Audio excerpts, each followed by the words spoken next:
جشن غوث اعظم، جشن غوث اعظم۔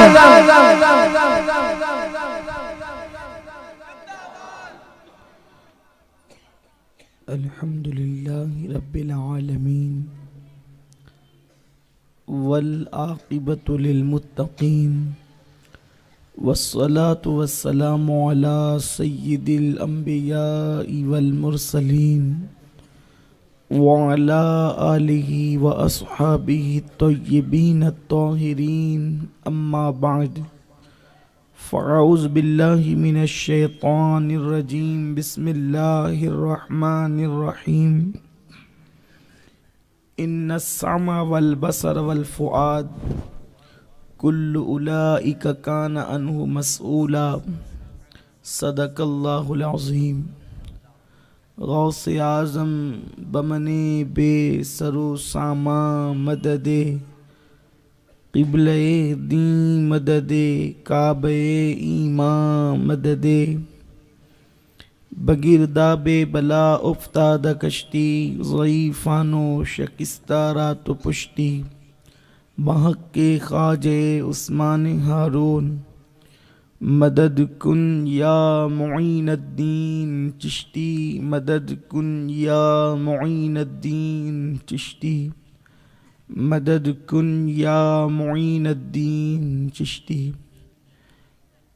معزز عرش مقام سادات کرام، علماء ذوی الاحترام، حاضرین محفل، عزت ماں پردہ نشین ماؤں اور بہنوں، السلام علیکم ورحمۃ اللہ وبرکاتہ۔ آئیے ہم اور آپ مل کر اپنے اور ساری کائنات کے مرکز عقیدت، انیس بے کساں چارہ ساز درد منداں، ہم غریبوں کے غم گسار مصطفیٰ جان رحمت، شفیع المذنبین رحمت للعالمین، طٰہٰ و یاسین، حضور احمد مجتبیٰ محمد مصطفیٰ، ارواحنا فدا صلی اللہ تعالی علیہ وسلم کی بارگاہ بے کس پناہ میں جس طریقے سے میں پڑھاؤں آپ بھی میرے ساتھ مل کر بآواز بلند پڑھیں۔ الصلاۃ والسلام علیک یا رسول اللہ، الصلاۃ والسلام علیک یا نبی اللہ، الصلاۃ والسلام علیک یا حبیب اللہ، وعلی آلک واصحابک یا نور اللہ، صلی اللہ تعالی علیہ وسلم۔ کیا ہی ذوق افزا شفاعت ہے تمہاری واہ واہ، قرض لیتی ہے گناہ پرہیزگاری واہ واہ۔ ایک طرف روضے کا نور، ایک سمت منبر کی بہار، بیچ میں جنت کی پیاری پیاری کیاری واہ واہ۔ صدقے اس انعام کے قربان اس اکرام کے، ہو رہی ہے دونوں عالم میں تمہاری واہ واہ۔ نفس یہ کیا ظلم ہے جب دیکھو تازہ جرم ہے، ناتواں کے سر پہ اتنا بوجھ بھاری واہ واہ۔ اور پا رہے دل بھی نہ نکلا دل سے تحفے میں رضا، ان سگانے کو سے اتنی جان پیاری واہ واہ۔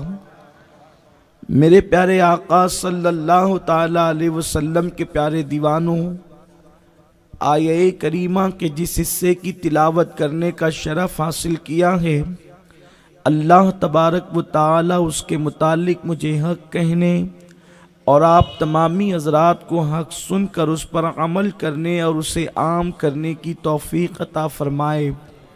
اللہ تبارک و تعالی قرآن مقدس میں ارشاد فرماتا ہے، ان السمع والبصر والفؤاد کل اولئک کان عنہ مسئولا، کہ ایک دن ایسا آئے گا جس دن اللہ تبارک و تعالی تمہارے کانوں کے بارے میں، تمہاری آنکھوں کے بارے میں اور تمہارے دل کے بارے میں اللہ تبارک و تعالیٰ تم سے سوال فرمائے گا، اللہ تم سے حساب لے گا۔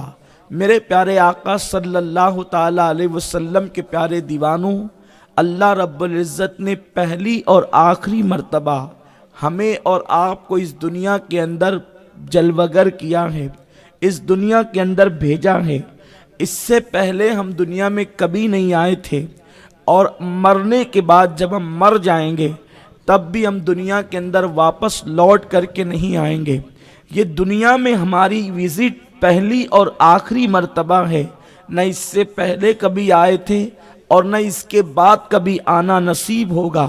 اور یہ دنیا کی زندگی اتنی مختصر سی زندگی ہے، اتنی قلیل زندگی ہے، اس قدر مختصر ہے کہ صوفیاء کرام فرماتے ہیں، حالانکہ فقہی مسئلے کے اعتبار سے اذان ولادت اور نماز جنازہ کا آپس میں کوئی تعلق تو نہیں ہے، لیکن صوفیاء اذان اور اقامت اور نماز جنازہ کا فلسفہ بتاتے ہوئے ارشاد فرماتے ہیں کہ جب کسی مسلمان کے گھر میں بچہ پیدا ہوتا ہے تو اس کے دائیں کان میں اذان اور بائیں کان میں اقامت کہی جاتی ہے، اور جب انسان مومن انتقال کرتا ہے تو نہ اذان ہوتی ہے نہ اقامت ہوتی ہے، ڈائریکٹ نماز جنازہ کی جماعت ہوتی ہے۔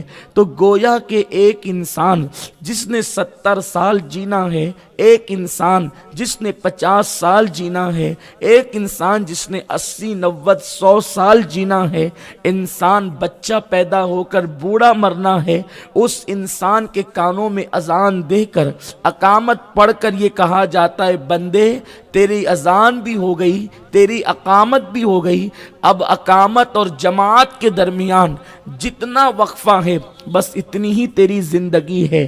اب اس تھوڑی سی زندگی کے اندر تو نے اپنی آخرت کو بنانا بھی ہے اور اپنی آخرت کو بگاڑنا بھی ہے۔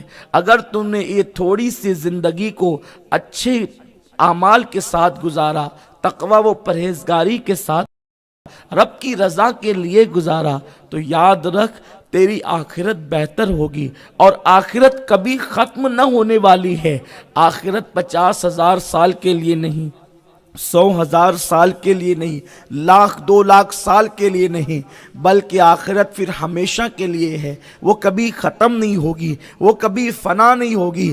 قربان تو جائیں، جس کو فنا کرنا تھا، امتحان گاہ کی زندگی اس کو چند دن کے لیے رکھا، اور پھر اللہ اکبر جو کبھی ختم نہیں ہونے والی ہے وہ جنت کی زندگی کو ہمیشہ کے لیے رکھا۔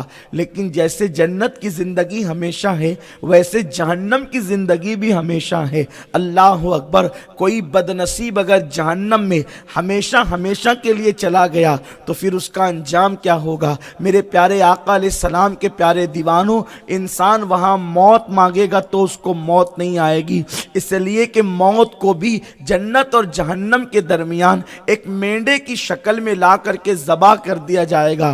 گویا کہ اس دن موت کو بھی موت آ جائے گی، اور جس دن موت کو موت آئے گی پھر اس کے بعد کسی کو موت نہیں آئے گی، پھر ہمیشہ زندہ رہیں گے۔ میرے پیارے آقا علیہ السلام کے پیارے دیوانوں، اللہ نے خوبصورت آنکھیں عطا کی، اللہ نے سننے والے کان عطا کیے، اللہ نے سوچنے والا دل عطا کیا۔ ان تینوں چیزوں کے بارے میں میرا اللہ فرماتا ہے ہم تم سے اس کے بارے میں سوال کریں گے، اور اللہ فرماتا ہے سوال کریں گے تو پھر اللہ کا کلام تو سچا ہے۔ قل صدق اللہ، اے محبوب آپ فرما دے کہ اللہ سچا ہے۔ قرآن کے بارے میں قرآن خود کہتا ہے لا ریب فی، اس میں کسی شک کی گنجائش نہیں، اس میں کسی شبے کی گنجائش نہیں۔ میرے پیارے آقا علیہ السلام کے پیارے دیوانوں، اللہ پوچھے گا، اللہ ہم سے سوال کرے گا کس کے بارے میں؟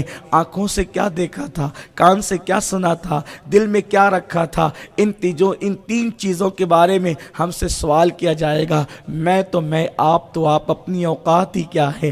اولیاء انبیاء، اللہ اکبر، حضرت عیسیٰ علیہ نبینا علیہ السلام کے حوالے سے تفاسیر میں آتا ہے کہ اللہ تبارک و تعالی جناب عیسیٰ علیہ السلام سے قیامت میں ایک سوال پوچھے گا، اور ایک سوال وہ بھی ایسا کہ اللہ تبارک و تعالیٰ بطور امتحان نہیں بلکہ عیسیٰ پر ایک الزام لگا ہے علیہ السلام، حضرت عیسیٰ علیہ السلام پر الزام کو ختم کرنے کے لیے، ان کے معاملے کو کلیئر کرنے کے لیے اللہ رب العزت حضرت عیسیٰ سے پوچھے گا قیامت کے دن، اے عیسیٰ کیا تو نے اپنے بعد اپنی قوم کو یہ وصیت کی تھی کہ تیرے بعد تیری قوم تجھے خدا کا بیٹا مانے اور تیری ماں کو خدا کی بیوی مانے؟ کیا تو نے اپنی قوم کو یہ کہا تھا کہ تیری قوم تیری پوجا کرے، تیری قوم تیری عبادت کرے؟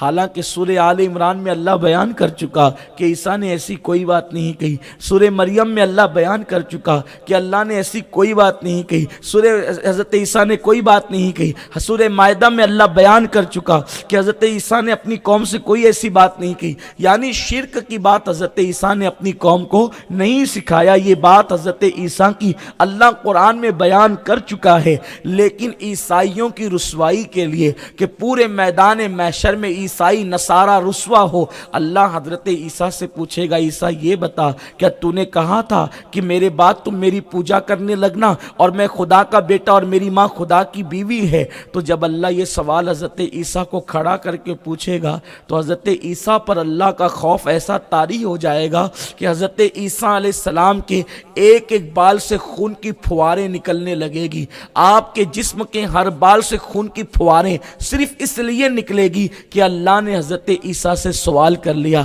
اب آپ مجھے بتائیں، اللہ نے بطور امتحان سوال نہیں کیا، بلکہ جو الزام عیسائیوں نے لگایا تھا اس معاملے کو کلیئر کرنے کے لیے، اس الزام کو ختم کرنے کے لیے اللہ نے حضرت عیسیٰ سے سوال پوچھا ہوگا۔ تو معصوم پیغمبر کا یہ حال ہوگا کہ ان کے ایک ایک بال سے، جسم کے بال سے اللہ کے خوف کی وجہ سے خون کی پھواریں نکلنے لگے گی۔ اس وقت مسلمانوں اپنا حال کیا ہوگا؟ دن کے عبادت گزار اور رات کے پاپی اور بدماش بننے والوں کا حال کیا ہوگا؟ سفید کپڑے پہن کر، لوگوں کے درمیان متقی بن کر، اچھی داڑھی کی تراش خراش کر کے، لوگوں کے درمیان حاجی کہلانے والے، لوگوں کے درمیان نمازی کہلانے والے، مسجد میں قرآن کے مصحف لے کر کے 2 گھنٹہ پڑھنے والے، اور رات کی تاریکیوں میں اپنی آنکھوں کو پاپی بنانے والوں کا انجام کیا ہوگا؟ ہم اپنی زندگی کو لوگوں کے سامنے پرہیزگار گزارتے ہیں، ہم کس قدر خوبصورتی کے ساتھ کبھی لباس پہنتے ہیں، خوبصورت داڑیاں تراشتے ہیں، ہم نئے نئے القابات کے ساتھ دنیا کے سامنے آتے ہیں۔ حج کے بعد اگر کوئی حاجی نہ کہیں تو اپنے دل پر نشتر چلتے ہیں، اگر ہم کسی محفل میں جائیں حاجی صاحب کو کرسی نہ ملے تو ہمارے دل پر کیا گزرتی ہے؟ ہم دیندار کہلاتے ہیں، ہم نمازی کہلاتے ہیں، کوئی مسجد کا ٹرسٹی کہلا رہا ہے، کوئی مدرسے کا متولی کہلا رہا ہے، کوئی سماج کا باعزت فرد کہلا رہا ہے، کوئی بیٹوں کا باپ کہلا رہا ہے، کوئی قوم کا مخیر کہلا رہا ہے، لیکن آپ مجھے بتائیں ہم مخیر بن گئے، ہم متولی بن گئے، ہم نمازی بن گئے، ہم حاجی بن گئے، لیکن بتائیے کیا ہمارے دل بھی پاپ سے نجات پا گئے؟ کیا ہمارے دل بھی گناہوں سے نجات پا گئے؟ کیا ہماری آنکھیں بھی گناہوں سے نجات پا گئی؟ کیا ہمارے کان بھی گناہوں سے نجات پا گئے؟ مجھے بتاؤ، جو کوئی نہیں دیکھتا ہے، ہم جو لوگ دیکھ کر کے کچھ بگاڑ نہیں سکتے، ہم ان لوگوں کا کتنا خیال کرتے ہیں؟ اور جو اللہ دیکھ کر سزا دیتا ہے، جس کی طاقت ہے پکڑ لینا، جس کی طاقت ہے امتحان لینا، جس کی طاقت ہے آزمائش میں مبتلا کر دینا، جس کی طاقت ہے گناہوں پر سزا دینا، وہ اللہ جس کی شان یہ ہے اگر وہ پکڑنے پر آئے تو کبھی کبھی اللہ اکبر وہ پکڑ کرنے والا اپنے نیک بندوں کے گناہوں پر بھی پکڑ کر لیتا ہے، چھوٹی چھوٹی لغزشوں پر پکڑ کر لیتا ہے۔ اللہ اکبر، میرے آقا صلی اللہ علیہ وسلم کے دیوانوں، میں اور آپ کیا ہیں؟ بلکہ اللہ کبھی آزمانا چاہیں تو وہ کبھی اپنے نبیوں کو بھی آزما لیتا ہے۔ اللہ اکبر، ایک دن ایسا آیا کہ میرے اللہ نے حضرت سلیمان علیہ السلام کو آزمانا چاہا، اور حضرت سلیمان علیہ السلام کو جب آزمایا، ان کی ایک لغزش پیغمبرانہ کی بنیاد پر جب اللہ نے سلیمان کو آزمایا تو اللہ اکبر، انبیاء کرام کی آزمائش کا ذکر اسی وقت کیا جا سکتا ہے جب کوئی حدیث بیان کی جائے یا قرآن کی آیت بیان کی جائے۔ اللہ اکبر، میرے آقا علیہ السلام کے دیوانوں ذرا غور تو فرمائے، وہ سلیمان جس کے بارے میں قرآن کہتا ہے ہم نے اسے علم عطا کیا، حکمت عطا کی اور بادشاہت عطا کی، وہ سلیمان جس کے دسترخوان پر جنات کھاتے ہیں، وہ سلیمان جس کے دسترخوان پر پریاں کھاتی ہے، وہ سلیمان جس کے دسترخوان پر انسان کھاتے ہیں، اللہ کی مخلوق جس کے دسترخوان پہ پیٹ بھرتی ہو، جس نے جناتوں کا پیٹ بھرا وہ سلیمان علیہ السلام۔ لیکن اللہ نے ایک لغزش پیغمبرانہ پر پکڑ کر لی اور 40 دن کے لیے حضرت سلیمان علیہ السلام کی حکومت کو واپس لے لیا۔ جانتے ہیں کیا ہوا؟ جب حضرت سلیمان کی حکومت اللہ نے واپس لی، اللہ نے پوری دنیا کی حکومت ان کو عطا کی تھی۔ حضرت سلیمان صبح سے تک کہ 1 مہینے کی مسافت کا دورہ فرماتے تھے۔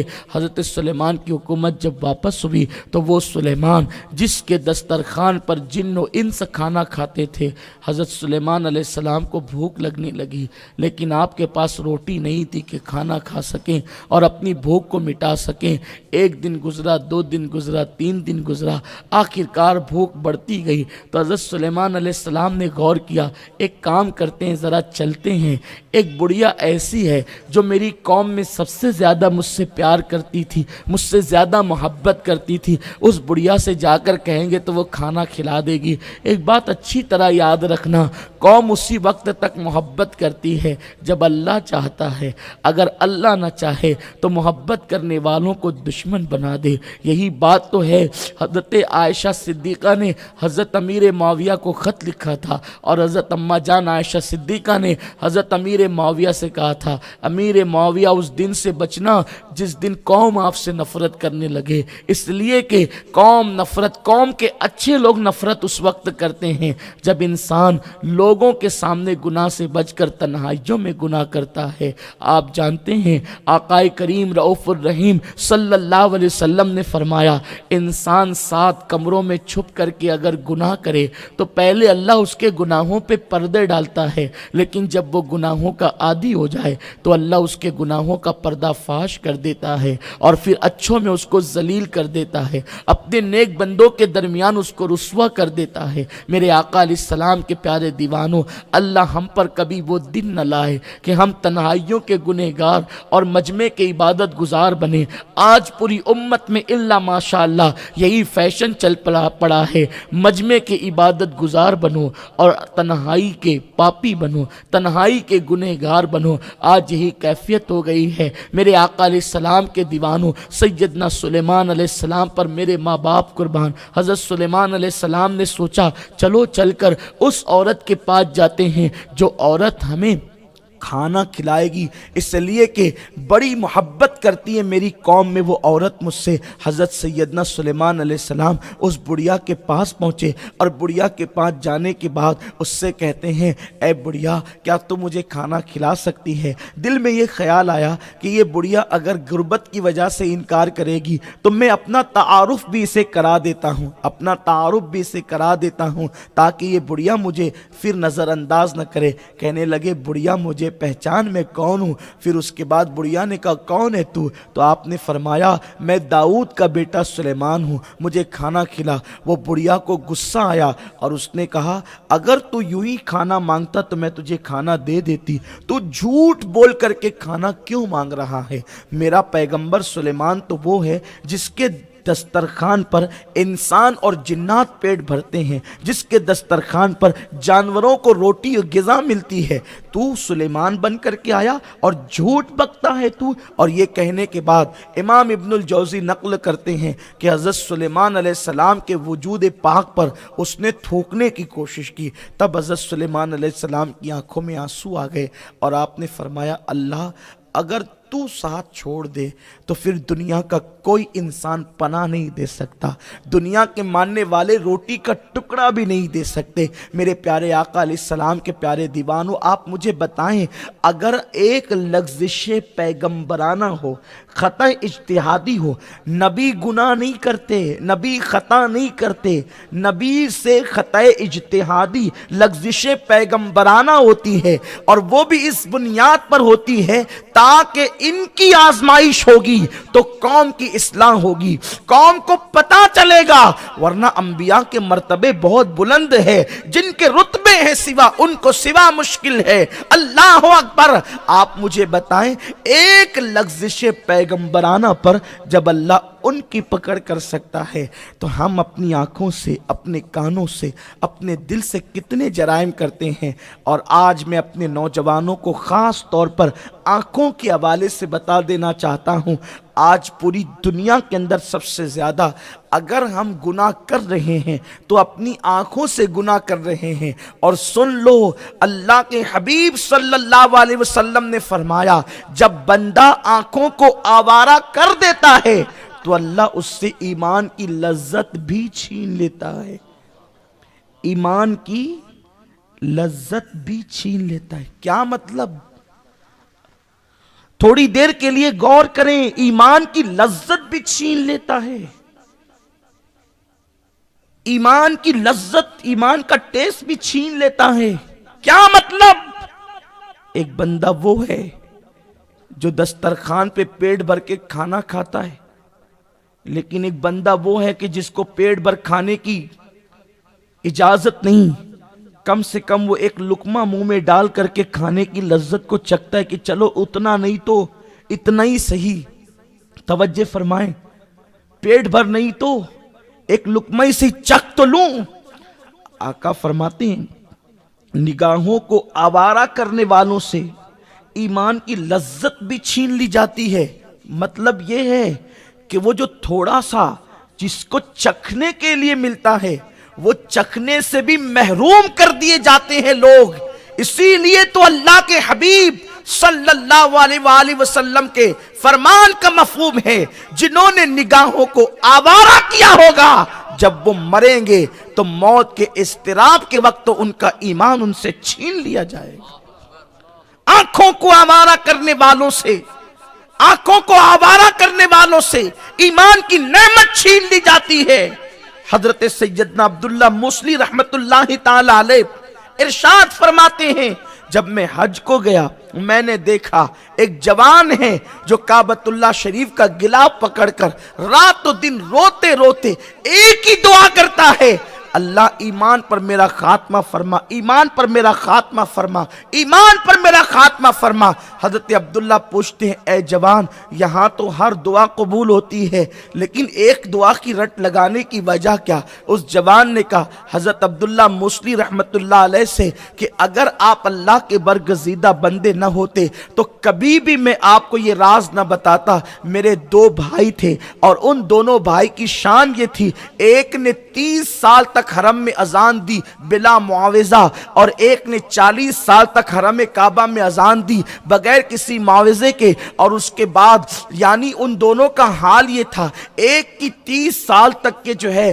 وہ تکبیر اولیٰ فوت نہ ہوئی، دوسرے کی 40 سال تک تکبیر اولیٰ فوت نہ ہوئی، لیکن جب ان کی موت کا وقت آیا تو انہوں نے ہاتھ میں قرآن لے کر کے کہا کہ اس میں جو کچھ لکھا ہے معاذ اللہ وہ سب جھوٹ ہے، اللہ اکبر، معاذ اللہ، استغفر اللہ۔ جب اس نے اس طرح کی بات کی، معاذ اللہ، استغفر اللہ، العیاذ باللہ، کہ یہ جو کچھ لکھا ہے جھوٹ ہے، اور یہ کہہ کر مرے، اس کے بعد سے مجھے خوف ہو گیا۔ 40 سال اور 30 سال تک تکبیر اولیٰ کے ساتھ نماز پڑھنے والے، فی سبیل اللہ 30-40 سال تک اذان پڑھنے والے، اتنے متقی تلاوت قرآن کرنے والے مر رہے تو کافر ہو کر مر رہے، تو میرا حال کیا؟ حضرت عبداللہ نے پوچھا، اے جوان یہ بتا تیرے بھائیوں کا کون سا جرم تھا؟ اس جوان نے کہا مجھے تو نہیں پتا کہ کوئی ان کا گناہ تھا، البتہ ایک بات یاد آتی ہے، وہ ہر گناہ سے بچتے تھے، لیکن اگر کوئی عورت ان کے قریب سے گزرے تو وہ اس عورت پر نظر ڈالتے تھے، شاید اسی گناہ کی نحوست کی وجہ سے وہ مرے تو کافر ہو کر مرے۔ اب یہاں پر میں اپنے نوجوانوں کو صرف ایک بات کہتا ہوں، 30 سال تک تکبیر اولیٰ کے ساتھ نماز پڑھنے والا، 40 سال تک تکبیر اولیٰ کے ساتھ نماز پڑھنے والا اگر عورت پر بد نظری کرے، کون سی عورت؟ جو دوپٹہ اوڑھ کر جا رہی ہو۔ میں آپ کو اس واقعے کے حوالے سے تھوڑا سا آپ کے سامنے اس کا تجزیہ کرنا چاہتا ہوں اور آج کے ماحول کا تجزیہ آپ کے سامنے پیش کرنا چاہتا ہوں۔ ایک عورت دوپٹہ اوڑھ کر، کیونکہ اس دور میں اگر کوئی عورت جا رہی ہو وہ دوپٹہ اوڑھ کر ہی جا رہی ہے، پورے کپڑے سر سے لے کر پیر تک پہن کر جا رہی ہے، اس کا چہرہ کھلا ہوا اگر ہے یا اس کے چہرے پہ نقاب بھی بالفرض ہے تو یہ اس کو تک رہے ہیں، تو اس عورت کو جو پردے میں جا رہی ہے، بدن کو چھپا کر جا رہی ہے، اگر اس عورت کو کوئی تکے اور 40 سال کا نمازی ہو، 40 سال کا مؤذن ہو، فی سبیل اللہ اذان پڑھتا ہو، اذان وہ ہے، میرے آقا علیہ السلام فرماتے ہیں کہ جب مؤذن آئیں گے تو اونٹ پر بیٹھ کر آئیں گے، اذان دیتے ہوئے آئیں گے، ان کی گردنیں فخر سے اونچی ہو جائے گی، اس شان کے ساتھ مؤذن آئیں گے، اللہ اکبر۔ لیکن پھر اس کے باوجود بھی دیکھو کتنا بڑا اجر ہے اذان دینا، اذان پڑھنے کا ثواب کیا ہے۔ جہاں تک کہ اذان کی آواز پہنچتی ہے وہاں کی ساری چیزیں مؤذن کے ایمان پہ گواہ ہوتی ہے۔ پھر جتنے لوگ اس کی اذان کو سن کر مسجد میں آتے ہیں، ہر ایک کو کا ثواب نماز کا، جتنے لوگوں نے اس کی آواز پر آ کر کے نماز پڑھی ہے ان سب کے ثواب کے برابر کسی کو اجر ملتا ہے تو مؤذن کو اجر ملتا ہے۔ مؤذن کا اجر کیا ہے؟ مؤذن کے اجر کو میں کیا بیان کروں؟ اللہ اکبر، میرا عنوان وہ نہیں ہے۔ اتنی بڑی نیکی کرنے والا، مؤذن کا مطلب سب سے پہلے مسجد میں آنے والا، مؤذن کا مطلب اللہ اکبر کی صدا بلند کرنے والا، مؤذن کا مطلب بلال حبشی کا نائب، مؤذن کا مطلب اللہ کا منادی، مؤذن کا مطلب اللہ جس کے بارے میں کہے اس سے بہتر قول کس کا ہے جو لوگوں کو اللہ کی طرف بلائے۔ مؤذن کی شان میں قرآن کی آیت نازل ہوتی ہے، مؤذن کا مقام یہ ہے۔ لیکن وہ مؤذن جس نے 40 سال تک اللہ کے حرم میں اذان پڑھی، بس غلطی یہ تھی کہ وہ عورتوں پر بد نظری کرتا تھا، مرا تو کافر ہو کر۔ ہم تو مؤذن نہیں،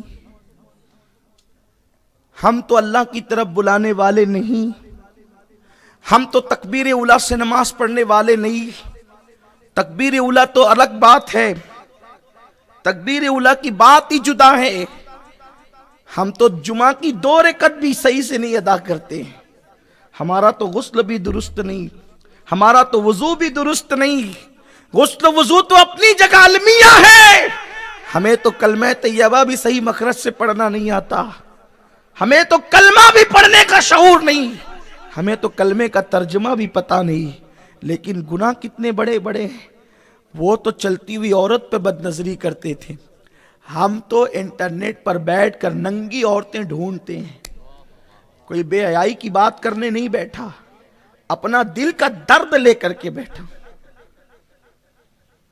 اور وہ مناظر میری قوم کے جوان ڈھونڈتے ہیں جو ان کے جذبات کو منتشر کر سکیں، جو ان کے دل کے اندر زلزلہ پیدا کر سکیں، جو ان کے دماغ کے اندر زلزلہ پیدا کر سکیں۔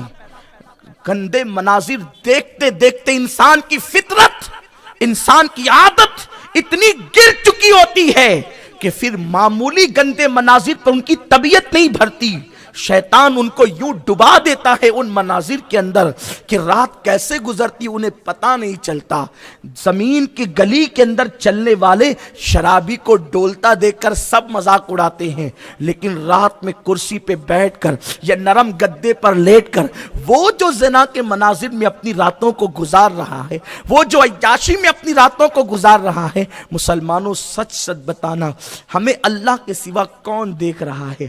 اور کیا یہ تصور کرتے ہو کہ اللہ کو ناراض کر کے ساری دنیا کو فتح کر لو گے؟ اللہ کی نافرمانی کر کے دنیا کے دلوں پہ قبضہ کر لو گے؟ کیا یہ تصور کرتے ہو کہ رب تبارک و تعالیٰ کو ناراض کر کے گناہ کر کے دنیا کے اندر ترقی حاصل کر لو گے؟ بڑی معذرت کے ساتھ میں اپنے بزرگوں سے اور ماؤں اور بہنوں سے معذرت چاہتے ہوئے ایک بات ضرور کہوں گا، انٹرنیٹ کی گندی تصویروں نے اور انٹرنیٹ کے گندے مناظر نے نوجوانوں کی 30% تعداد کو اس قابل بنا دیا کہ جب ان کی شادی کا موقع آتا ہے تو ادھر ادھر بھاگتے پھرتے ہیں، اس لیے کہ پھر بزرگوں سے دعاؤں کی گزارش کرتے ہیں کہ اب تو میں شادی کے قابل ہی نہ رہ گیا، کیونکہ گندے مناظر دیکھ کر میں نے اپنے سارے سرمائے کو، جو زندگی کا اثاثہ جسے کہہ سکتے ہیں، اسے تباہ کر دیا۔ ماں روتی ہے، میں نے تو بڑی تمنا سے بیٹے کو جوان کیا تھا کہ اس کی شادی دھوم دھام سے کروں گی۔ باپ روتا ہے، عصائے پیری جسے بنایا تھا۔ مسلمانوں اور بالخصوص میری قوم کے جوانوں، اچھی طرح یاد رکھنا، مغربی تہذیب کو تم سے پیار نہیں ہے، مغربی تہذیب تم سے کوئی ہمدردی نہیں کرتی۔ یہ انٹرنیٹ کسی مقصد کے لیے پیدا کیا گیا ہے، اور انٹرنیٹ پر خاص طور پر زنا کے مناظر اور یانیت، یہ گندگی کیوں ہے؟ اس لیے کہ قوم کے جوانوں کو تباہ کر دیا جائے، قوم کے جوانوں کو برباد کر دیا جائے۔ ایک وقت وہ ہوتا ہے کہ چور کمبل کو چھوڑنا چاہتا ہے، لیکن کمبل چور کو نہیں چھوڑتا۔ انسان گناہ کرتے کرتے اب اس منزل میں پہنچ چکا ہے۔ میری قوم کے جوانوں کو وقت ملا، فیس بک لے کر کے بیٹھ گئے، واٹس ایپ لے کر کے بیٹھ گئے، انٹرنیٹ لے کر کے بیٹھ گئے، اور اس میں 80% جوانوں کا حال یہ ہے، اریانیت اریانیت اریانیت۔ اور یہ تصور کس کے پاس ہے؟ ان اللہ کان علیکم رقیبا، اللہ تم پر کڑی نگرانی کر رہا ہے۔ ان السمع والبصر والفؤاد کل اولئک کان عنہ مسئولا، اللہ تمہاری آنکھوں کے، کانوں کے، دل کے بارے میں تم سے پوچھے گا۔ اے میری قوم کے جوانوں، ایک وقت وہ تھا، ہماری نگاہوں کی طہارت کا حال کیا تھا، پاکیزگی کا حال کیا تھا۔ اللہ اکبر۔ حضرت سیدنا داؤد طائی رحمت اللہ علیہ جس گھر میں رہتے تھے، 40 سال تک آپ نے اس گھر میں قیام کیا، لیکن ایک دن کسی نے پوچھا، داؤد آپ کے گھر میں چھت نہیں ہے؟ فرماتے، اللہ کی عزت کی قسم مجھے پتا نہیں ہے کہ میرے گھر میں چھت نہیں ہے۔ پوچھا گیا، آپ 40 سال سے رہتے ہیں اور آپ کو پتا نہیں گھر میں چھت نہیں ہے؟ فرمایا، حضور نے منع فرمایا کہ جہاں دیکھنے کی ضرورت نہ ہو وہاں نہ دیکھا کرو، تو 40 سال سے اوپر دیکھنے کی ضرورت ہی محسوس نہیں ہوئی، اس لیے میں نے کبھی اپنے گھر کی چھت کو نہ دیکھا۔ میرے پیارے آقا علیہ السلام کے پیارے دیوانوں، قرآن کہتا ہے، قل للمؤمنین یغضوا من ابصارہم، کہ اے محبوب مومنوں کو حکم دے دیں، اپنے غلاموں کو کہہ دیں کہ وہ اپنی نگاہوں کو ہمیشہ نیچی رکھا کریں۔ میرے پیارے آقا صلی اللہ علیہ وسلم کے پیارے دیوانوں، حضرت حبیب اجمی رحمت اللہ تعالی علیہ کے گھر میں ایک کنیز، اللہ اکبر، 20 سال سے زیادہ برس تک کے ان کے گھر میں رہی۔ ایک دن ان سے ملاقات ہوئی تو آپ نے فرمایا، ذرا میری وہ فلانی کنیز کو بلانا جس کا نام فلانی ہے۔ تو اس نے ہنس کر کے کہا، حضرت وہ میں ہی تو ہوں، آپ مجھے نہیں پہچانتے، میں آپ کے گھر میں 20 سال سے زیادہ سے رہ رہی ہوں۔ فرماتے، اللہ کی قسم میں نے تجھے کبھی نہیں دیکھا۔ یہ تقویٰ تھا۔ اسلام صرف نماز کا نام نہیں، اسلام صرف تسبیح لانے کا نام نہیں۔ کبیر داس ایک بندہ ہے، لوگ کہتے ہیں وہ کافر تھا، مسلمان نہیں تھا وہ، اس کا مذہب کہتے ہیں کہ کبیر داس دوسرے مذہب سے تعلق رکھتا تھا، اس کا مذہب کچھ بھی ہو، لیکن اس نے بہت پیاری بات کہی ہے، او تسبیح کے دانے ہلانے والے، تسبیح کے دانے ہلانے سے کیا ملنا ہے؟ کبھی اپنے من کا دانہ بھی تو ہلا، کبھی اس میں بھی تو جنبش دے۔ تسبیح پر اللہ کا نام پڑھنے والے کبھی اپنے دل پر تو اللہ کا نام پڑھ۔ لوگ تسبیح لاتے رہے، کبھی اپنا دل بھی لایا۔ لوگ نماز کی بات کرتے رہے، نماز کیا ہے؟ لوگ عبادت پہ توجہ دیتے رہے، بے شک عبادت کی اہمیت ہے، لیکن اللہ کے حبیب نے فرمایا، جو لوگوں کے سامنے عبادت کرے، تنہائی میں گناہ کرے، اللہ ایسوں کی عبادت کو ریزہ ریزہ کر کے بکھیر دیتا ہے۔ عبادتیں بکھیر دی جاتی ہیں ان لوگوں کی جو گناہوں سے نہیں بچتے۔ اسی لیے حضرت سیدنا ابو ہریرہ سے کسی نے پوچھا، ابو ہریرہ حضور کے صحابہ کیسے تھے؟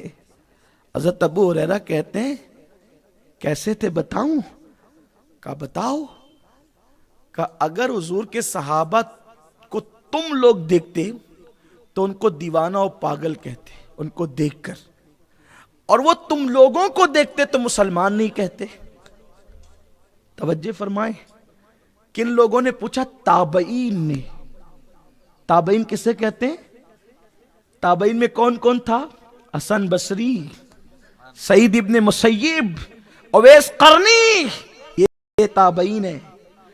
اس دور میں پوچھا گیا حضور کے صحابہ کیسے تھے؟ تو کہا کہ اگر صحابہ تم کو دیکھتے نا تو مسلمان نہیں سمجھتے ان لوگوں کو۔ صحابہ کا تقوی یہ تھا، وہ نیکیاں کم کرتے تھے، گناہوں سے زیادہ بچتے تھے، اور اصل تقوی اسی کا نام ہے۔ بڑی معذرت کے ساتھ ہم لوگوں نے عبادت کا شعرہ زیادہ کیا، اور اصل چیز تھی جو گناہوں سے بچنا، کیونکہ اللہ نے جہاں بھی ولایت کا ذکر کیا ہے، اللہ نے ولایت کا تذکرہ جہاں بھی کیا ہے، وہاں کثرت عبادت کا تذکرہ نہیں کیا، بلکہ وہاں تقوی کا ذکر کیا۔ آپ دیکھیں، الا ان اولیاء اللہ لا خوف علیہم ولا هم یحزنون، آگاہ ہو جاؤ اللہ کے ولیوں کو نہ کوئی خوف ہے نہ کوئی غم ہے۔ ان کی پہچان کیا ہے مولا؟ الذین آمنوا وکانوا یتقون، وہ ایمان والے ہیں اور گناہ سے بچنے والے۔ متقی کہتے ہیں گناہ سے بچنے والے کو۔ ان اولیاءہ الا المتقون، اللہ کے ولی متقی ہوتے ہیں، ان کے پاس تقوی ہوتا ہے۔ تقوی کثرت عبادت کا نام نہیں ہے۔ کثرت عبادت تو منافق بھی کر سکتا ہے، کثرت عبادت تو ظاہر بین بھی کر سکتا ہے، کثرت عبادت تو دنیا دار بھی کر سکتا ہے، لیکن گناہ سے بچنا یہ صرف اولیاء کا کام ہے، اللہ کے مقبول بندوں کا کام ہے۔ قرآن نے جہاں تقوی کی بات کی ہے، جہاں ولیوں کی بات کی ہے، وہاں صرف تقوی کی بات کی، اس لیے کہ جو نیکی کرے گا وہ گناہ بھی کر سکتا ہے، لیکن جو گناہ سے بچے گا وہ صرف نیکی کرے گا۔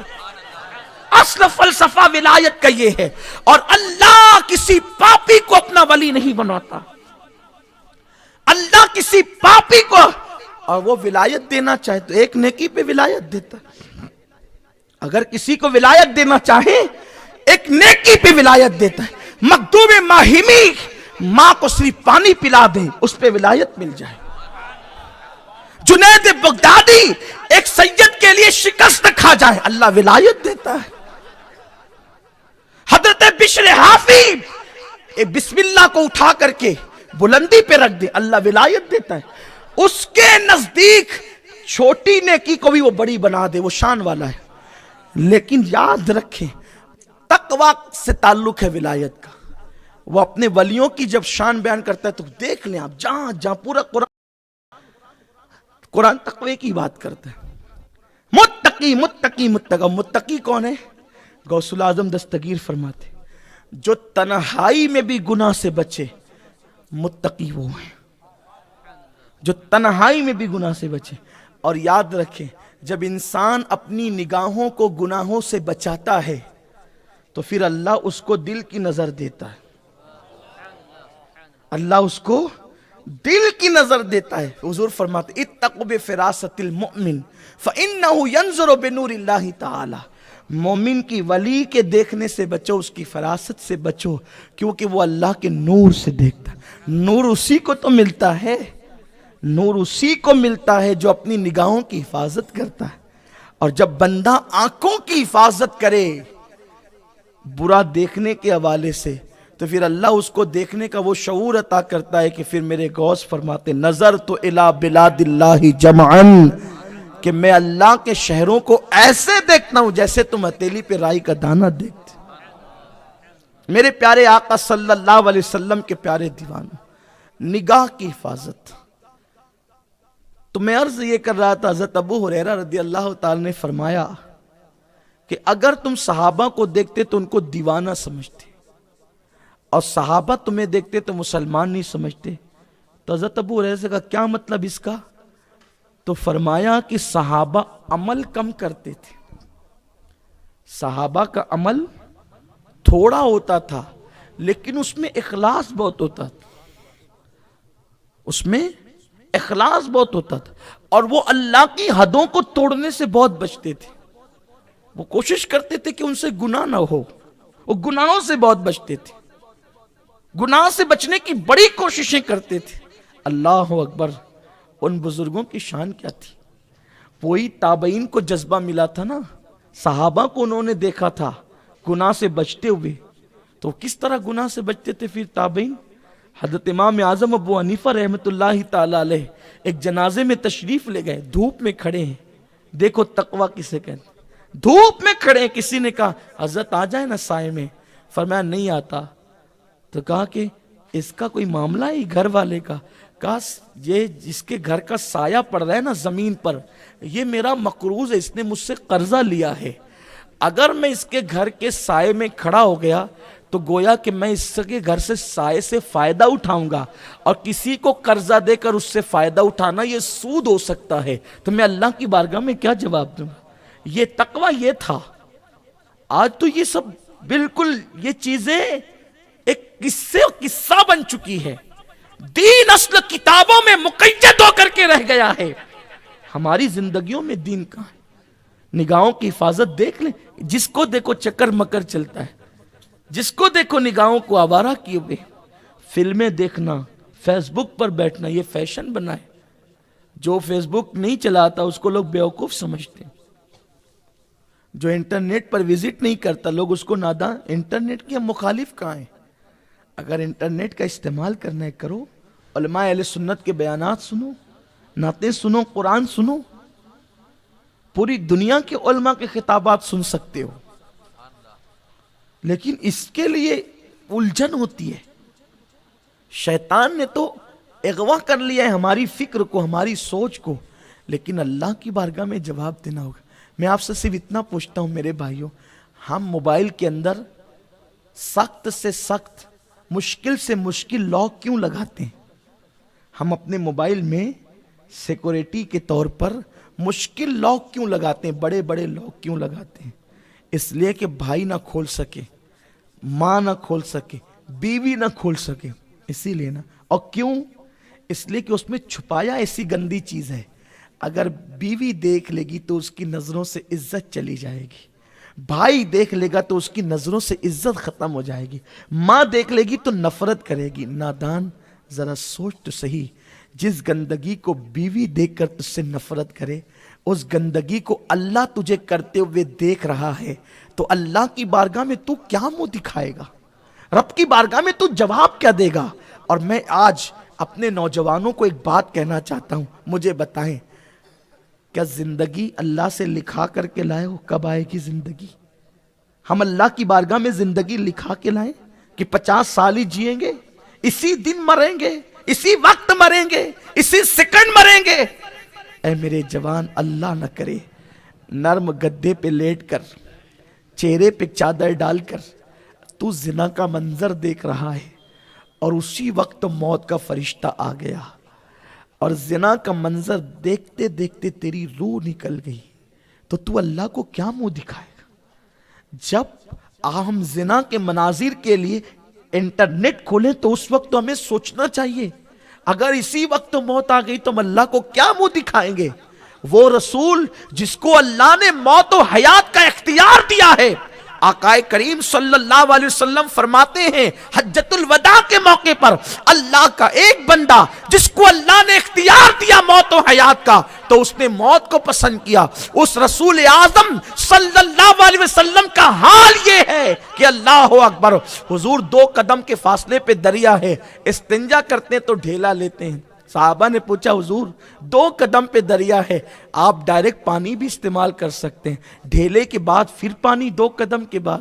فرماتے ہیں 1 قدم اٹھا کر اور دریا تک پہنچنے سے پہلے موت آ گئی تو اللہ کی بارگاہ میں کس منہ سے ملاقات ہوگی؟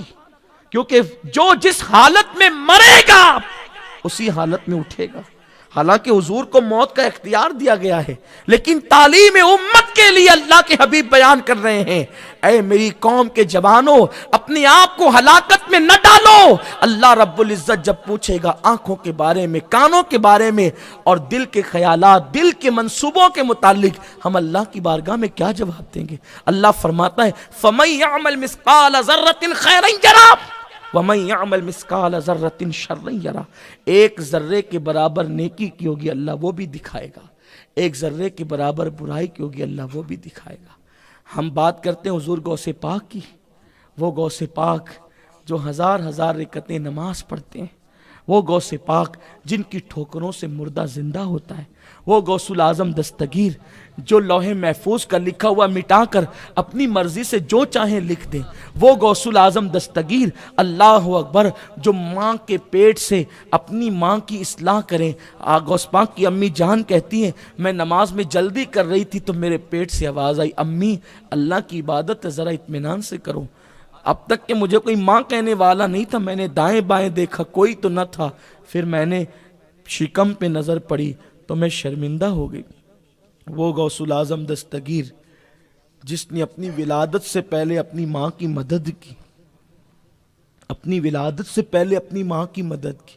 غوث پاک کی امی جان ایک مرتبہ آپ کے گالوں کو تھپ تھپاتی ہے تو آپ پکارتے ہیں امی کیا اس دن کا مجھ سے بدلہ لے رہی ہے مار کر؟ پوچھا بیٹا کس دن کا؟ عرض کی امی ایک دن تمہارے پیٹ میں درد ہوا تھا اور تم زمین پہ گر گئی تھی۔ ہاں بیٹا۔ امی وہ درد میں نے پیدا کیا تھا۔ وہ کیسے بیٹا؟ کہ اس طرح امی جب آپ کے دل نے چاہا کہ نانا کے باغ میں سیب لگے ہوئے ہیں تو دوسروں کے ہاتھ کا توڑا ہوا سیب تو خوب کھایا، آج اپنے ہاتھ سے سیب توڑ کے کھاؤں گی۔ آپ کی کنیزوں نے چوکیاں لگائی اور آپ جیسے ہی ہاتھ بڑھانے لگی تو آپ کی نظریں نہ دیکھ سکی، وہاں پر ایک ناگ بیٹھا ہوا تھا، ادھر آپ کا ہاتھ بڑھا ادھر اس کی ڈنک بڑھی۔ میں نے سوچا میری امی کو ڈسے گا تو میں نے ماں کے پیٹ میں اپنا ناخن چبو دیا تھا، تو آپ کو جیسے میں نے ناخن چبویا درد ہوا تو آپ زمین پہ گر پڑی، شور ہوا تو وہ ناگ بھاگ گیا اور اس طرح آپ ڈسنے سے محفوظ رہ گئی۔ امی وہ جو میں نے ناخن چبو کر پیٹ میں درد پیدا کیا تھا آج کیا آپ اس کا بدلہ لینا چاہتی ہے؟ سرکار غوث پاک کی امی نے مسکرا دیا، جس کی شان یہ ہے ولادت سے پہلے ماں کی مشکل کشائی کریں، اس غوث العظم دستگیر کو اللہ کی بارگاہ میں جواب دینے کی فکر کتنی ہے، رب کی بارگاہ میں جواب دینے کا تصور کیا ہے، جس کی عبادتیں یوں ہے کہ خود فرمائے اگر میری عبادات کی مشکلیں پہاڑوں پہ ڈال دی جائے تو پہاڑ پگھل جائیں۔ میں نے اللہ کی ایسی عبادت کی، لیکن اس کے باوجود بھی حضور غوث العظم دستگیر پوری رات اللہ کے خوف سے روتے ہیں کہ اللہ کی بارگاہ میں جواب دینا ہے۔ اگر وہ پکڑ کر پوچھ لے تو کوئی جواب دینے کی ہمت نہیں رکھتا۔ میرے بھائیوں یہ تو غوث پاک ہیں۔ مجھے تو یہاں پر ایک بات یاد آتی ہے، اسلام کے مدینہ منورہ میں شروعات کے دن تھے، ابتدا کے دن تھے۔ ایک مرتبہ توجہ سے سنیں، ہم دراصل اللہ پوچھے گا اس سے بے فکر ہو گئے، اور سارے گناہوں کی جڑ یہی ہے، سارے برائیوں کی جڑ یہی ہے کہ اللہ پوچھے گا کیا جواب دیں گے، یہ تصور نکل گیا، یہ ساری گناہوں کی جڑ ہے۔ ہم سمجھتے ہیں کہ ہم بے حساب جنت میں جائیں گے، بلکہ ہماری قوم تو اس قدر بے باک ہو گئی ہے، وہ تو قیامت کا مذاق اڑانے لگی کہ قیامت میں کیا ہوگا، قیامت میں کیا ہوگا، اللہ ہم سے کیا پوچھے گا۔ لیکن قوم کو یہ پتہ ہی نہیں ہے کہ قیامت میں ہوگا کیا۔ قیامت میں جبریل تھرتھرائے گا، قرآن کہہ رہا ہے۔ قیامت میں انبیاء کرام بھی نفسی نفسی کہیں گے، احادیث صحیحہ کہہ رہی، اٹھا کے دیکھیں مجموع الزوائد کی حدیثیں۔ حضرت ابراہیم خلیل اللہ قیامت میں اپنے گھٹنے زمین پہ ٹیک کے عرض کریں گے اللہ آج ابراہیم کو امان چاہیے۔ ابراہیم اپنے لیے آج امان مانگتا ہے، کسی کے لیے کچھ نہیں مانگتا۔ حضرت عیسیٰ علیہ السلام اللہ کی بارگاہ میں گھٹنے ٹیک کے عرض کریں گے اللہ آج تیرا عیسیٰ اپنے لیے امان مانگتا ہے، حتیٰ کہ میری کنواری بتول ماں مریم کے لیے بھی میں کچھ نہیں مانگتا۔ آپ غور فرمائیں، اس کنواری بتول کے لیے کہتے کنواری بتول مریم میری ماں، جس کا ذکر قرآن میں آیا ہے، اللہ نے قرآن میں جس کی پاکیزگی بیان کی ہے، وہ مریم کے لیے بھی حضرت عیسیٰ کہیں گے اللہ میں ماں کے لیے بھی کچھ نہیں مانگتا، مجھے امان چاہیے۔ سوچو نا مسلمانوں، وہ میدان محشر میں ہمیں جانا ہے نا، پھر بھی اس کے بعد کتنی بے باکی ہے، نہ نماز ہے، نہ روزہ ہے، نہ حلال روزی ہے، اپنی طبیعت کے مطابق زندگی گزار رہے ہیں، اور کہانی کس سے سن کر کے ہم سوچتے ہیں کہ چلو اب تو ہمیں جنت میں جانے سے کون روک سکتا ہے۔ ہم احادیث پر بھی تو نظر کریں۔ یقیناً میں نے جو امام اہل سنت کا شعر پڑھا نا، کیا ہی ذوق افزا شفاعت ہے تمہاری واہ واہ. اسی لیے پڑھا کہ میں آپ کو نا امید کرنے نہیں آیا. بے شک ایک وقت ایسا بھی آئے گا میدان محشر میں کہ مسلمانوں کا کچا بچہ جو پیٹ سے گر گیا ہوگا وہ بھی شفاعت کرے گا اپنے ماں باپ کی. لیکن کب؟ وہ میدان محشر کا اینڈ ہے، آخری حصہ ہے وہ. ہم نے اخیر کی طرف توجہ کی، شروعات کی طرف توجہ کون کرے گا؟ آپ ابتدا بھول کر انتہا کی طرف ہے. شروعات تو میدان محشر کی یہ ہے کہ عیسیٰ علیہ الصلوۃ والتسلیم گھٹنے ٹیک کر کہتے ہیں آج مجھے اپنی پڑی، رب نفسی نفسی، اللہ آج مجھے اپنی پڑی. حضرت ابراہیم خلیل اللہ کہتے رب نفسی نفسی، آج مجھے اپنی پڑی. زبانیں سوکھ کر کے سینے پہ لٹک رہی ہوگی. حضرت نوح علیہ الصلوۃ والتسلیم رب کی بارگاہ میں حاضر ہونے سے ڈریں گے کہ میں اللہ کا سامنا کیسے کروں. میں نے تو اللہ کو یہ بات کہہ دی تھی کہ اللہ میرا بیٹا کافر ہے، کیا میں اس کو کشتی میں سوار کر لوں؟ اگر آج اس جملے کے بارے میں اللہ نے پوچھا تو میں کیا جواب دوں گا؟ حالانکہ اس جملے پر بھی کوئی پکڑ ہو سکتی ہے. باپ کی تو شفقت ہوتی ہے نا بیٹے کے ساتھ. اور اللہ نے جب کہہ دیا لیس من آلک، اب یہ تیرا بیٹا نہ رہا، تو حضرت نوح نے بیٹے کو ڈوبتے ہوئے دیکھا لیکن زبان پہ شکوہ تک نہیں لایا. اتنی بڑی قربانی دی جناب نوح علیہ السلام نے، لیکن اس کے باوجود بھی خوف و خشیت کا حال کیا ہے. اور اب دیکھو سب کی خوف و خشیت تو اپنی جگہ، اب ذرا دھڑکتے ہوئے دل سے اس کو بھی سنیں. سیرت النبی صلی اللہ علیہ وسلم کا یہ واقعہ لرزا دینے والا واقعہ ہے. اللہ کے حبیب علیہ السلام مدینہ منورہ میں شروعات کے دنوں میں ہے. ایک دن دوپہر کے وقت حضرت سیدنا صدیق اکبر اور سیدنا فاروق اعظم عین دوپہر کی دھوپ میں ایک دوسرے سے ملتے ہیں. صدیق اکبر نے حضرت عمر سے پوچھا، عمر یہ دوپہر کی چلچلاتی ہوئی دھوپ میں کہاں جاتے ہو؟ اس وقت تو تم گھر سے باہر نہیں نکلتے. تو حضرت عمر ابن خطاب نے کہا، ابو بکر میرے گھر میں 3 دن سے چولہا نہیں جلا ہے، تو بھوک اتنی شدت کی لگی ہے نا کہ اب میں گھر سے دوپہر میں اس لیے نکلا ہوں کہ کوئی دیکھے نہ اور کسی دوست کے گھر جا کے کچھ کھا لوں. لیکن بھائی ابو بکر اس وقت تو تم بھی گھر سے باہر نہیں نکلتے دھوپ میں، تم کس لیے جا رہے ہو؟ صدیق اکبر نے کہا، جس بھوک نے تجھے باہر کیا گھر سے، اسی بھوک نے ابو بکر کو بھی باہر کیا. 3 دن سے میرے بھی گھر میں چولہا نہیں جلا. جو تمہاری کیفیت ہے وہی میری کیفیت ہے. ابھی یہ گفتگو ہو رہی تھی کہ سامنے سے سرکار تشریف لائے. آقا کریم صلی اللہ علیہ وسلم نے صحابہ کو سلام کیا دونوں کو اور پوچھا، یارو یہ دوپہر کے وقت کہاں جاتے ہو؟ عرض کی حضور 3 دن سے ہمارے گھروں میں چولہا نہیں جلائے، تو ہم لوگ کسی دوست کے گھر کچھ کھانے کے لیے جانا چاہتے ہیں، بھوک کی برداشت نہیں ہوتی. یا رسول اللہ ہمارے ماں باپ آپ پہ قربان، سرکار یہ بتائیں کہ دوپہر میں حضور بھی تو گھر سے باہر نہیں نکلتے، حضور کیوں آج گھر سے باہر دوپہر کے وقت نکلے ہیں؟ کون سی ضرورت اللہ کے رسول کو باہر لائی ہے؟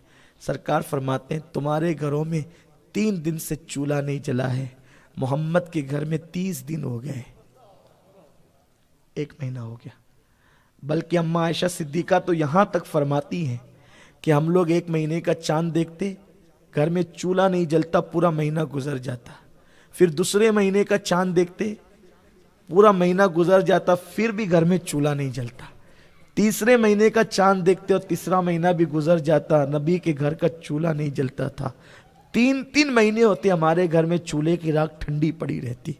کسی نے پوچھا، اماں جان پھر آپ لوگ کس پہ گزارا کرتے ہو؟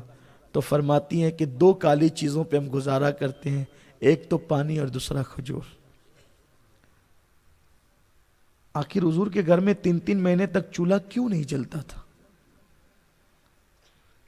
کیونکہ جو رسول پوری رات امت کے لیے دعا کرتے تھے اور دین کو لوگوں میں تبلیغ کرتے تھے، آقا کو موقع نہیں ملتا تھا بازار میں جا کر تجارت کرنے کا. اور حضور علیہ السلام کی غیرت اس بات کو گوارا نہیں کرتی تھی کہ حضور لوگوں کے پیسوں پر اپنی زندگی کو گزاریں. اس لیے میرے رسول نے جب لوگوں نے نذرانے لا کر پیش کیے تو اللہ نے خود کہہ دیا، قل لا اسألکم علیہ اجرا، محبوب کہہ دے میں تم سے کوئی اجرت نہیں مانگتا، الا الا المودۃ فی القربى، مطلب بس اتنا جانتا ہوں اور اتنا مطالبہ تم سے ہے کہ تم میری آل کا احترام کرو، میری آل سے محبت کرو، میری اہل بیت سے محبت کرو۔ ذرا سوچو تو صحیح، ہیرو ہیروئن کے جدائی کے مناظر کو دیکھ کر میری قوم روتی ہے، سیریل کے اندر کسی کی غربت اور بے کسی کو دیکھ کر میری قوم کی عورتیں روتی ہیں۔ 3 مہینے تک کہ تمہاری وجہ سے، تمہاری خاطر رسول پاک کے گھر میں چولہا نہیں جلا، کبھی اس پہ بھی رونا آیا؟ کبھی اس پر بھی ہماری آنکھ سے آنسو نکلے؟ ہم سے زیادہ بے غیرت کون ہوگا؟ محبت اور عشق کے دعوے دار دوسروں کی بھوک دیکھ کر کے روتے ہیں۔ کبھی حضور علیہ السلام کے گھر والوں کی بھوک کا احساس بھی کیا؟ صرف دین کی خاطر اللہ کے حبیب کے گھر میں 3 مہینے تک چولہا نہیں جلتا ہے، لیکن جو واقعہ میں عرض کر رہا ہوں وہ واقعہ 1 مہینے کا ہے۔ سرکار نے کہا میرے گھر میں 30 دن ہو گئے، محمد کے گھر میں روئی فدا صلی اللہ علیہ وآلہ وسلم۔ صحابہ دونوں رونے لگے، آنکھ میں آنسو آ گئے۔ قیصر و کسریٰ کے تاجدار تو شان و شوکت سے زندگی گزارے، اللہ کا حبیب رات کو امت کے لیے روتا ہے، دن میں امت کے لیے محنت کرتا ہے۔